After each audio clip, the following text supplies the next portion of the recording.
ఈరోజు పిన్నెల్లి రామకృష్ణారెడ్డి మీద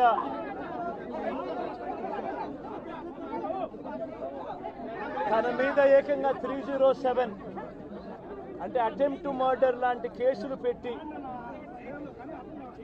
ఏ రకంగా అన్యాయంగా తనను జైల్లో నిర్బంధించడం జరుగుతూ ఉందో కూడా చూస్తూ ఉన్నాం.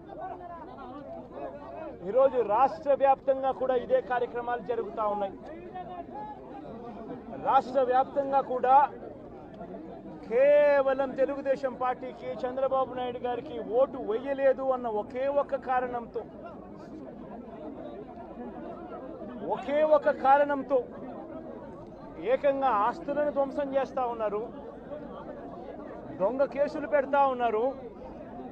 వీళ్ళే కొడతారు, మళ్ళీ వీళ్ళే అటువైపున ఉన్న వారి మీద వాళ్ళు కొట్టారు అని చెప్పి కేసులు పెడతారు.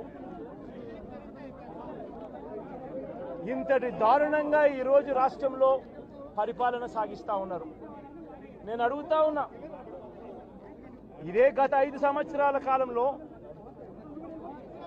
వైఎస్ఆర్సీపీ పరిపాలనలో ఉండగా, వైఎస్ఆర్సీపీ ప్రభుత్వంలో ఉండగా అప్పుడు జగన్ ఏం చేశాడు?